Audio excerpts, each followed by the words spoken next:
Yuk mashinalarni o'ziga dastoyniy bolalar haydaydi. To'g'ri. Klient bizda prav. Qachon prav? U biza bilan muloqot qilganda kelishib ishlasan, o'shanda prav. Stabilniy narx Gazel shahar ichida yurishiga 500 ming, 600 ming normal holat hozirgi kunga. Chunki gaz oshgan, balo oshgan, battar oshgan, zapchastlar falon pul. Men endi shunaqa hisoblayman. Bizning kollektiv ham xuddi shunaqa narxda yurishga harakat qiladi. Uzumda ishlaydigan akalarimiz bor necha yildan beri. Men misol uchun Azen degan xaladenniy zavod bor. Men u yerda ishlayman necha yildan beri.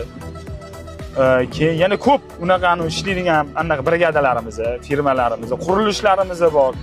O'shalar bilan biz normal ishlaymiz. Har doim muomala joyi kelsa skidga qilib beramiz. Joyi kelsa pulini misol uchun naqd beramiz, kutamiz ham. Pertislayni bo'ladimi, karta bo'ladimi, boshqa bo'ladimi, biz kutamiz har doim. Bilan har doim ishlagan odamlar bilan shunaqa tarafiga ham yuramiz.